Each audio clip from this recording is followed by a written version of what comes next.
नमस्कार, सीएनबीसी आवाज पर आप सभी का स्वागत है। मैं हूं श्रेया ठाकुर और लेकर आई हूं आपका फेवरेट शो आवाज एंटरप्रेन्योर।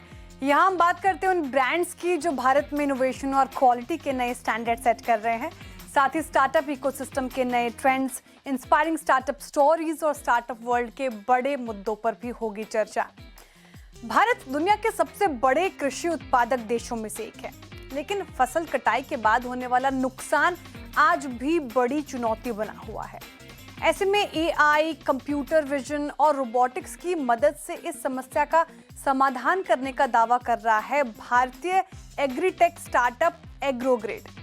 साल 2018 में शुरू हुई ये कंपनी आलू और प्याज की स्मार्ट ग्रेडिंग, सॉर्टिंग, वेटिंग और पैकिंग के लिए एआई आधारित ऑटोमेशन सॉल्यूशंस डेवलप करती है। एआई कैसे बदल रहा है भारत की एग्री सप्लाई चेन और एग्रीटेक का भविष्य, इन्हीं सवालों पर बात करने के लिए हमारे साथ जुड़ रहे हैं एग्रोग्रेड के founder Kshitij Thakur. Kshitij, hi, thank you for joining us today. Kshitij, सबसे पहला सवाल तो मेरे जहन में यही उठता है कि एग्रोग्रेड है क्या, ये काम कैसे करती है? तो हम पहले इंडस्ट्रियल ऑटोमेशन में काम करते थे, जहाँ पे हम कंप्यूटर विजन और रोबोटिक्स से जो डिफेक्ट्स होते थे मैन्युफैक्चरिंग लाइन पे, वो आइडेंटिफाई करते थे। उस टाइम हमने देखा कि यही टेक्नोलॉजी अगर हम एग्रीकल्चर में चले तो इससे बहुत फायदा हो सकता है। अभी प्रॉब्लम सबसे बड़ा ये है कि बहुत बड़ा एक ट्रस्ट डेफिसिट है। जो बायर है, बायर को पता नहीं होता क्या क्वालिटी आने वाली है, तो जो सेलर है वो अश्योरेंस नहीं दे पाता, जिसकी वजह से बहुत बड़ा गैप है मार्केट में। और इसके लिए कोई भी टेक्नोलॉजीज नहीं थी जिससे क्वालिटी स्टैंडर्डाइज हो। इसी वजह से हम फेयर प्राइस डिस्कवरी नहीं देखते कि आपके एक जो आपका आलू है या प्याज है, उसका क्वालिटी के हिसाब से जो रेट मिलना चाहिए वो नहीं मिलता। और इसीलिए हमने ये टेक्नोलॉजीज एग्रीकल्चर में डेवलप करना चालू किए। अभी हम इंटरेस्टिंग। कंप्यूटर विजन और रोबोटिक्स यूज करके आलू प्याज की ग्रेडिंग और सॉर्टिंग करते हैं, जहाँ पे अगर कोई खराब आलू रहेगा तो उसको बाजू में हटाया जाता है रोबोट से, और उसका पूरा क्वालिटी स्टैंडर्डाइजेशन हो जाता है, जिससे ट्रांसपेरेंसी बन जाती है। एक बायर को पता होता है कि क्या क्वालिटी पैक हो रही है, जिससे जो मतभेद होती थी बायर और सेलर में वो सॉल्व हो जाती है, और सेलर को भी एक उचित दाम मिल जाता है उसके क्वालिटी के लिए। तो ये पहली बार भारत में हो रहा है क्या क्षितिज? ऐसा पहले मैनुअली ट्रेडिशनली होता था, हाथ से लोग इसको सेग्रीगेट करते थे, अब पहली बार क्या भारत में मशीन का उपयोग हो रहा है? अब तक कैसा होता था कि आपके लिए जो ग्रेड ए है और मेरे लिए जो ग्रेड ए है, हाँ। उसका डेफिनेशन ही अलग था। इसी वजह से सबसे ज्यादा जो मिडलमैन बोला जाता है ये पूरे सप्लाई चेन में, ये उसी के लिए थे, क्योंकि किसी का ग्रेड ए किसी के और के ग्रेड के लिए डेफिनेशन ही अलग थी। जो टेक्नोलॉजीज इस सप्लाई चेन में यूज होती थी वो सारी इंपोर्टेड टेक्नोलॉजीज थी, यूरोपियन टेक्नोलॉजीज थी, जो इंडियन क्रॉप वेराइटीज के लिए बनी ही नहीं थी। और उसकी कॉस्टिंग भी इतनी थी कि कभी उसका अडॉप्शन ही नहीं हुआ। दूसरा रीजन ये था कि इंडियन क्रॉप वेराइटीज काफी डिफरेंट होती है। जैसे प्याज हो गया, प्याज का छिलका काफी नाजुक होता है, पेपर टाइप होता है, थोड़ा भी फ्रिक्शन होने पे वो प्याज का छिलका निकल जाता है, स्किन आउट हो जाता है। और इसी वजह से कोई भी टेक्नोलॉजी अब तक अडॉप्ट नहीं हुई थी। तो जब हमने चालू किया तो हमने देखा कि हर एक क्रॉप के लिए एक particular technology ground up develop करनी पड़ेगी। उसकी पूरी फिजिकल कैरेक्टरिस्टिक स्टडी करके हमने हमारी मशीन्स बनाई है। तो जैसे प्याज का अगर छिलका निकलना नहीं चाहिए तो उसको जेंटल हैंडलिंग हो गया। या पटेटो जो होता है, पटेटो के काफी सारे वेराइटीज आते हैं इंडिया में। तो जब ऑब्लॉन्ग शेप आता है, लंबा आलू आता है, तो टूटना नहीं चाहिए, डैमेज नहीं होना चाहिए। तो इसीलिए एकदम स्क्रैच से हमने ये टेक्नोलॉजीज बनाई है। जो प्रॉब्लम्स इंपोर्टेड मशीन्स में आती थी ये हमने अभी सॉल्व कर दी है। तो सारा जो आपका जो एआई हमने ट्रेन भी किया है, डीप लर्निंग मॉडल्स भी ट्रेन किए हैं, वो इंडियन क्रॉप वेराइटीज पे ट्रेन किए हुए हैं। अच्छा क्षितिज, एक और सवाल, ये फसल कटाई के बाद हमारी उपज बहुत खराब होती है भारत में, तो इस समस्या का समाधान करने के लिए भी आपने कुछ सोचा है और यहाँ पर एआई टेक्नोलॉजी का कैसे इस्तेमाल करेंगे आप? हम ऐसा प्लान कर रहे हैं कि हम्म। जो आपका पोस्ट हार्वेस्ट इंफ्रास्ट्रक्चर है ये फिलहाल काफी मिसिंग है। जैसे आपका आपने फसल निकाला, उसके बाद जो प्रोसेस होती है कि आपको बायर मार्केट लिंकेज होना चाहिए, आपका ग्रेडिंग सॉर्टिंग होना चाहिए, और जो पोस्ट हार्वेस्ट लॉसेस है वो मिनिमल होना चाहिए। अभी जब आप ग्लोबली देखोगे तो ये सारी टेक्नोलॉजीज सारे एंटरप्राइजेस के लिए बनाई गई थी। हम कर रहे हैं कि इसको डी एंटरप्राइज कर रहे हैं, कि हम जितना खेत के नजदीक हम ये टेक्नोलॉजीज ले जा सके, ये हमारा एफर्ट है। तो पकड़े चलिए जहाँ पे भी आपका कलेक्शन सेंटर है, जहाँ पे आलू आ रहा है, जहाँ पे प्याज आ रहा है, वहां से ही आपको डायरेक्ट मार्केट लिंकेज हो जाए। तो ग्रेडिंग, सॉर्टिंग, पैकिंग होते टाइम ही आपको एक मार्केट से कस्टमर मिल जाए। ये हमारा एफर्ट है कि ना कि सिर्फ एंटरप्राइज लेवल पे रहे, ये जो लोकल पैक हाउसेस है, जो खेत के नजदीक है, जो कोल्ड स्टोरेजेस है, यहाँ पे ये सारी टेक्नोलॉजीज डिप्लॉय हो। तो आपके अभी ग्राहक क्लाइंट्स कौन कौन से हैं क्षितिज? और साथ ही दूसरा सवाल इसी में मैं जोड़ देती हूँ कि आपकी जो फैक्ट्री है कहाँ कहाँ मौजूद है अभी इंडिया में? हमारे जो ग्राहक होते हैं वो एफपीओ हो गए, व्यापारी हो गए, एक्सपोर्टर हो गए, रिटेलर हो गए, कोल्ड स्टोरेजेस हो गए, फूड प्रोसेसिंग कंपनीज हो गए। जहां पे भी आपका प्रोड्यूस एग्रीगेट होता है या एक साथ आया जाता है, वहां पे हमारी मशीन्स यूज की जाती है, जिससे आपको up to 20 tons per hour आपका ग्रेडिंग, सॉर्टिंग, पैकिंग हो जाए और एग्रीगेशन फास्ट हो जाता है। जो डैमेजेस और लॉसेस होते हैं वो कम हो जाते हैं और एक बायर को ट्रांसपेरेंसी मिल जाती है कि क्या क्वालिटी आने वाली है, तो क्वालिटी अश्योरेंस मिल जाती है, स्टैंडर्डाइजेशन हो जाता है। हमारे सारे machines design, develop, manufacture Pune में होते हैं, चाकण के नजदीक। और पैन इंडिया में अभी कहाँ कहाँ मौजूद है? सिर्फ पुणे में या फिर और ज्योग्राफिकली आप और एक्सपैंड करने का सोच रहे हैं? हमारा मैन्युफैक्चरिंग पुणे में है, लेकिन हमारे मशीन्स 14 स्टेट्स में हमारे प्रेजेंट है इंडिया में, ऑल ओवर इंडिया जाते हैं। Okay, interesting. अच्छा क्षितिज, ये बताइए कि आपका रेवेन्यू मॉडल कैसे काम करता है? आप कितना चार्ज करते हैं इस मशीन को यूज करने के लिए, या फिर आप मशीन लीज पे देते हैं? ये थोड़ा बिजनेस मॉडल, रेवेन्यू मॉडल में समझना चाह रही थी। हम मेजरली जो हमारे मशीन जाते हैं वो वन टाइम सेल पे जाते हैं। इसके साथ ही हम नए मॉडल्स भी हम ट्राई कर रहे हैं, जहाँ पे हम लीज मॉडल पे भी ट्राई करें थ्रू पार्टनर, जहाँ पे वो मशीन्स फाइनेंशियली एक्सेसिबल रहे। और आगे का क्या प्लान है? और कुछ नई टेक्नोलॉजी आप इससे अपनाना चाह रहे हैं क्या? थोड़ा और एक्सपैंड करके फार्मर्स के लेवल तक भी ले जाना चाह रहे हैं इसको? एग्रो ग्रेड का भी क्या विजन है? देखिए, फार्मर्स का जो हार्वेस्ट पीरियड होता हाँ। है वो 15 से 20 दिन पूरा साल में होता है। तो हम ये फार्मर्स को बेचना नहीं चाहते हम, लेकिन ये एग्रीगेशन पॉइंट पे हम डिप्लॉय करना चाहते हैं। जैसे पकड़ के चलिए, अभी हमने जो मशीन्स लॉन्च की है वो ट्रैक्टर माउंटेड मशीन्स भी है कुछ, कि वो फार्मर के लेवल पे भी जाके ग्रेडिंग करे। लेकिन इसका मेन जो जहाँ पे मशीन लगने वाली है वो आपका कलेक्शन सेंटर होने वाला है, ये आपका फार्म लेवल पे नहीं होने वाला है। फार्मर उसको रेंट कर सकता है जरूर, लेकिन अभी नए जो टेक्नोलॉजीज हम बना रहे हैं कि हम ये मशीन्स को मूवेबल कैसे बना सके, ताकि ओके, और वो क्या जितना कॉस्टिंग है क्षितिज इस मशीन की? हमारी मशीन्स डिपेंड करती है कि क्या स्पेसिफिकेशंस पे हम देख रहे हैं, कितना थ्रूपुट देख रहे हैं, कितना नंबर ऑफ ग्रेड्स देख रहे हैं, उसमें हमें क्या क्या सॉर्ट करना है, ये कस्टम प्राइसिंग होती है। ओके। अच्छा, एक और सवाल मेरे जहन में आ रहा था कि जिन लोगों ने इस्तेमाल किया, जिन क्लाइंट्स ने इस्तेमाल किया, उनसे कैसा रिस्पांस मिला? क्या उनको ज़मीनी तौर पर कोई फ़र्क देखने को मिला? कितना नुकसान इनका कम हुआ है? कैसे रिस्पांस मिले हैं? मैं आपको इंटरेस्टिंग एग्जांपल बताता हूँ। सोलापुर में एक एफपीओ है, फॉर्टीमैक्स एफपीओ करके। तो पहले कैसा होता था, जब प्याज हार्वेस्ट होती थी वो एक साथ वैसे के वैसे वो व्यापारियों को बेची जाती थी। तो उसमें क्या हो जाता था कि आपको अब भले ही प्याज का साइज बड़ा रहेगा, जिसको आपको अच्छा दाम मिलना चाहिए वो मिलता नहीं था, और परफेक्ट बायर नहीं मिलता था। तो हमारी उन्होंने मशीन लगाई, उसकी वजह से उनका जो प्रोसेस है वो 3 टाइम्स फास्टर हुआ है। दिन में वो पूरा एक कंटेनर से ज्यादा पैक कर सकते हैं।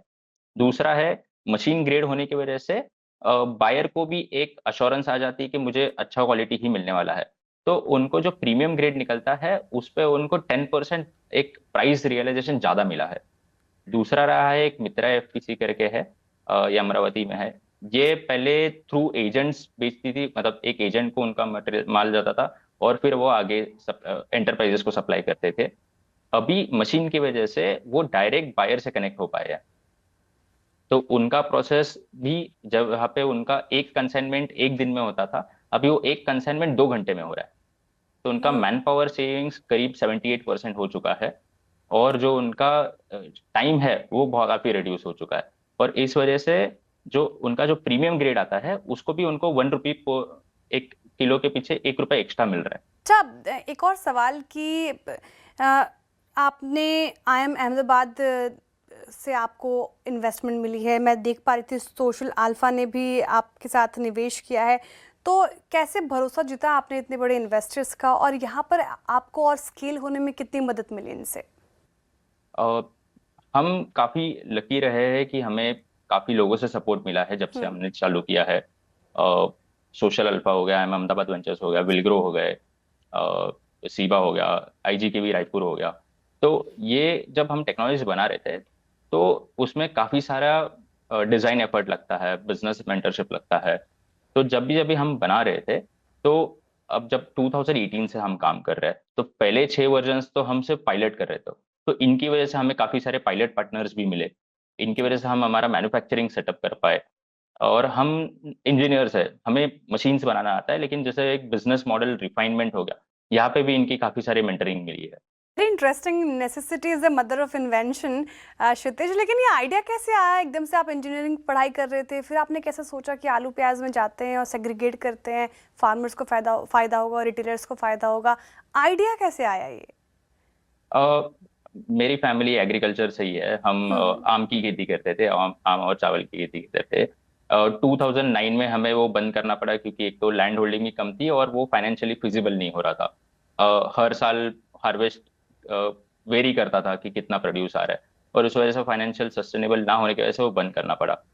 हम 2016-17 में इंडस्ट्रियल ऑटोमेशन में काम करते थे, जहाँ पे हम कैमरा बेस्ड डिटेक्शन करते थे कि क्या उसमें डिफेक्ट है, मैन्युफैक्चरिंग लाइन पे कोई पार्ट बना है, वो डैमेज है या नहीं है, और उसको सॉर्ट करते थे। उसी दौरान हम फूड प्रोसेसिंग की एक कंपनी है, उनसे हम मिले, और उन्होंने हमें ये प्रॉब्लम के बारे में और बताया कि हर बार जो मटेरियल आता है उनको भले ही फार्मर से खरीदना है या एफपीओ से खरीदना है, वो नहीं कर पाते, क्योंकि ऐसी कोई टेक्नोलॉजी या इंफ्रास्ट्रक्चर ही नहीं है कि उनको जो क्वालिटी से प्रोड्यूस चाहिए वो मिले। तो उनको वाया एजेंट ही परचेस करना पड़ता था, और हर बार एजेंट के और उनके बीच में मतभेद होती थी कि मुझे जो क्वालिटी चाहिए तो वो क्वालिटी मिल नहीं रही है। तो उस दौरान हमने 2018 में हमने चालू किया कि इसको और देखते हैं, क्योंकि हम ये टेक्नोलॉजीज पे काम कर चुके हैं। तो अगर ये एग्रीकल्चर में काम आता है तो काफी बड़ा रेवोल्यूशन हो सकता है कि हर कलेक्शन सेंटर से ही आप डायरेक्ट बायर से जुड़ सकेंगे। तो एजेंट थ्रू जाने की जरूरत ही नहीं पड़ेगी, और जो बड़े एंटरप्राइज बायर्स है उनको भी क्वालिटी अश्योर्ड प्रोड्यूस अगर मिलता है तो डायरेक्ट वो फार्मर्स एफपीओ लेवल पे वो खरीद सकेंगे। जो क्वालिटी स्टैंडर्डाइजेशन पार्ट है कि आपका डेफिनेशन ऑफ ग्रेड ए और मेरा डेफिनेशन ऑफ ग्रेड ए, ये दोनों समान लाने के लिए हमने फिर मशीन्स पे डेवलप करना चालू किया। अभी इंडिया में हमारे 130 मशीन्स है अक्रॉस 14 स्टेट्स। अच्छा क्षितिज, आप अभी सिर्फ आलू प्याज पे फोकस कर रहे हैं या फिर और भी और सब्जी और दूसरे चीजों में भी एक्सपैंड करने का इरादा है? हमारा एफर्ट तो यही है कि हम जहाँ जहाँ पे भी ग्रेडिंग सॉर्टिंग या क्वालिटी के प्रॉब्लम्स आ रहे हैं उसको सॉल्व करते जाए।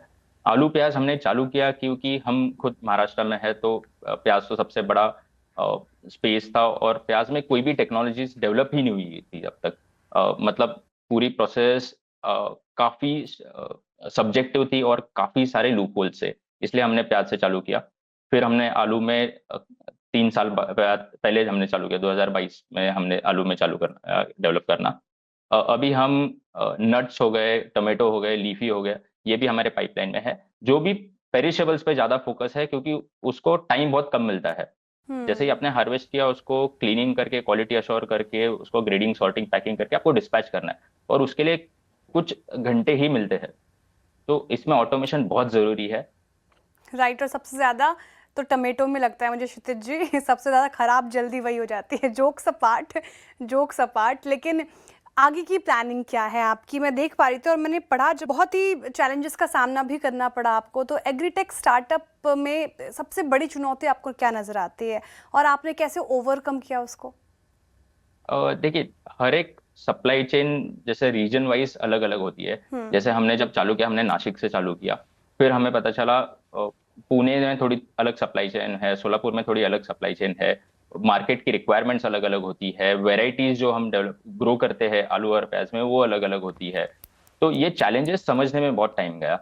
तो सबसे बड़ा ये था कि जब तक हम मशीन डेवलप करके मार्केट में लेके जाके टेस्ट नहीं करते, तब तक आपको आइडिया ही नहीं होता कि अननोन वेरिएबल्स बहुत ज्यादा होते हैं।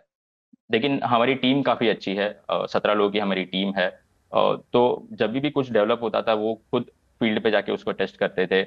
काफी सारे एफपीओस का भी इसमें बहुत मदद रही है। जब हमने चालू किया था, गोदाधरना एफपीसी करके एक है नासिक में, उन्होंने काफी मदद की है। जब भी हम मशीन लेके जाते हैं, क्योंकि वो तो दिन डे बाय डे वही कर रहे हैं, उनका तो रोज का काम है। तो उनसे काफी हमें इनपुट्स मिले, जिससे हमें मदद हुई कि हम मशीन वापस रिफाइन करें। ये एक्चुअल जो प्रॉब्लम्स आई है वो उनसे ही आई है, जो एफपीओस हो गए, व्यापारी हो गए, एक्सपोर्टर्स हो गए, उनसे ही ये इनपुट्स आते आते मशीन बनी है। तो मैं बोलूंगा ये जो भी हमारा ग्रोथ हुआ है ये सब उनकी वजह से हुआ है। अ, हमारी टीम और जो हमारे पार्टनर्स रह चुके हैं, जो एफपीओस के साथ हमने काम किया है, उनकी वजह से ये डेवलपमेंट हुई है। राइट अच्छा, आखिरी सवाल क्षितिज, थोड़ा नंबर्स पे बात करते हैं। 8 साल हो गए हैं आपको, रेवेन्यू कैसा है, मार्जिन्स कैसे हैं, और फाइनेंशियल 27 के लिए आपका लक्ष्य क्या है? हम over 100% year on year grow कर रहे हैं। लास्ट 3 इयर्स में हमारी काफी डेवलपमेंट हो चुकी है। अभी हम मैन्युफैक्चरिंग भी एक्सपांड कर रहे हैं, जैसे हम रीजनली और ग्रो करते जा रहे हैं। 26-27 का हमारा ये प्लान है कि हम ऑनियन पोटैटो में ही सबसे ज्यादा जितना हम डिप्लॉय कर सके। अभी फिलहाल सबसे बड़ा चैलेंज है मैन्युफैक्चरिंग, क्योंकि जितने ऑर्डर्स है उतने हम फास्ट डिप्लॉय नहीं कर पा रहे। और दूसरा है कि हम अभी इंटरनेशनल, हमें रिक्वायरमेंट्स बहुत आ रही है, डिमांड बहुत आ रही है साउथ ईस्ट एशियन कंट्रीज से। तो हम वहाँ पे देख रहे हैं कि हम इंटरनेशनल मार्केट्स कैसे टैप कर पाए। तो उसी के लिए अभी हम टीम बढ़ाना चाह रहे हैं मैन्युफैक्चरिंग, डिजाइन, रोबोटिक्स में। इंटरेस्टिंग, मैन्युफैक्चरिंग पर फोकस है, इंटरनेशनली भी एक्सपैंड करना चाह रहे हैं आप, and all the very best for that Kshitij. Thank you so much आज हमारे साथ जुड़ने के लिए और इतने अच्छे तरीके से बातचीत करने के लिए, and all the very best for that. चलिए इसी के साथ वक्त हो रहा है एक छोटे से ब्रेक का। ब्रेक के उस पार जल्द लौटते हैं, आप बने रहिए इसी आवाज के साथ। चलिए अब जानते हैं कि फंडिंग की समस्या को मात देते हुए किसने जीता निवेशकों का भरोसा, कौन से फाउंडर्स को मिला नए पार्टनर्स का साथ, और कुछ और बड़े फैसले जो स्टार्टअप को बना सकते हैं कल के बड़े बिजनेस। देखते हैं startup news in brief. Mains fashion brand snitch ने महिलाओं के फैशन ब्रांड बेरी लश को एक्वायर कर लिया है। इस एक्विजिशन के साथ ही स्निच ने महिलाओं के फैशन सेगमेंट में कदम रखा है। हालांकि इस डील की फाइनेंशियल डिटेल्स का खुलासा अभी तक नहीं किया गया है। इस एक्विजिशन के जरिए स्निच को विमेन फैशन कारोबार की शुरुआत शून्य से नहीं करनी पड़ेगी। कंपनी को बेरी लश का पहले से एस्टैब्लिश्ड ब्रांड, कंज्यूमर बेस और प्रोडक्ट पोर्टफोलियो मिलेगा, जिससे नए सेगमेंट में तेजी से विस्तार करने में मदद मिलेगी। एक्विजिशन के बाद भी बेरी लश अपनी अलग पहचान और मौजूदा टीम के साथ काम करता रहेगा। वहीं स्निच कंपनी को product development, technology, supply chain, marketing और ओमनी चैनल विस्तार में सहयोग देगा। बिल्डिंग मटेरियल डिलीवरी स्टार्टअप फिक्सली ने सीड फंडिंग राउंड में $5.5 मिलियन जुटाए हैं। इस राउंड में एक्सेल, फायरसाइड वेंचर्स और लाइट स्पीड इंडिया पार्टनर्स ने निवेश किया। इस फंडिंग का इस्तेमाल कंपनी टेक्नोलॉजी प्लेटफॉर्म को मजबूत करने और 1 सितंबर 2026 को होने वाले कमर्शियल लॉन्च से पहले ऑपरेशंस का विस्तार करने में करेगी।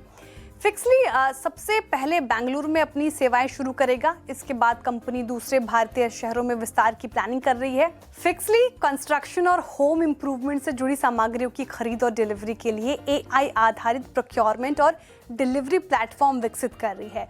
कंपनी प्लाईवुड, पेंट, इलेक्ट्रिकल उपकरण, लाइटिंग, प्लम्बिंग मटेरियल और हार्डवेयर जैसे उत्पादों की सप्लाई करेगी।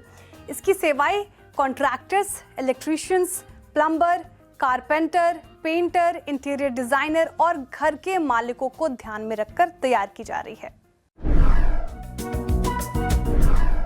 ओमनी चैनल गिफ्टिंग और फ्लोरल रिटेल कंपनी फंस एंड पेटल्स 2028 तक IPO लाने की तैयारी कर रही है। कंपनी इस IPO के जरिए अपने कारोबार का विस्तार करना और नई कंपनियों का एक्विजिशन करना चाहती है। लाइट हाउस सपोर्टेड FNP के ग्लोबल CEO पवन गढ़िया ने बताया कि कंपनी अगले कुछ सालों तक हर साल करीब 25% रेवेन्यू ग्रोथ टारगेट लेकर चल रही है। IPO से जुटाई गई रकम का इस्तेमाल कारोबार बढ़ाने और गिफ्टिंग से जुड़े ब्रांड एक्विजिशन में किया जाएगा। फाइनेंशियल ईयर 25-26 में FNP का रेवेन्यू 1085 करोड़ रुपए रहा, जो पिछले साल की तुलना में 25% ज्यादा है। कंपनी अब मुनाफे पर भी खास ध्यान दे रही है और चालू फाइनेंशियल ईयर में कोर अर्निंग्स मार्जिन को 2.5% से बढ़ाकर 5 से 6% तक पहुंचाने का टारगेट रखा है। फंस एंड पेटल्स एक ओमनी चैनल गिफ्टिंग प्लेटफॉर्म है जो फूल, केक और पर्सनलाइज्ड गिफ्ट्स बेचता है। कंपनी अपनी वेबसाइट, ई-कॉमर्स, मार्केटप्लेस, कंपनी के अपने स्टोर्स और फ्रेंचाइज आउटलेट्स के जरिए ग्राहकों तक पहुंचती है। एफएनपी का कारोबार भारत, यूएई, सिंगापुर, सऊदी अरब और कतर में फैला हुआ है। कंपनी की कुल इनकम में भारत की हिस्सेदारी लगभग 55% है। अब कंपनी मलेशिया और खाड़ी के अन्य देशों में भी विस्तार करने की प्लानिंग कर रही है। भारत पे के पूर्व मैनेजिंग डायरेक्टर और सह संस्थापक अश्नीर ग्रोवर ने फंड माई स्टाफ नाम से एक नया फिनटेक प्लेटफॉर्म लॉन्च किया है। यह प्लेटफॉर्म कंपनियों को अपने कर्मचारियों के लिए गारंटर बनकर लोन दिलाने की सुविधा देता है। अश्नीर ग्रोवर ने इसकी जानकारी लिंक्डइन पर पोस्ट करके साझा की। ये प्लेटफॉर्म उन कंपनियों के लिए तैयार किया गया है जो अपने कर्मचारियों को आसानी से लोन उपलब्ध कराना चाहती है, खासकर ऐसे कर्मचारियों के लिए जिनकी क्रेडिट हिस्ट्री सीमित है या बिल्कुल भी नहीं है, लेकिन उन्हें अपने एम्प्लॉयर की गारंटी पर लोन मिल सकता है। फंड माई स्टाफ का दावा है कि ये प्लेटफॉर्म आरबीआई की डिजिटल लेंडिंग गाइडलाइंस के अनुसार लेंडिंग सर्विस प्रोवाइडर के रूप में काम करता है।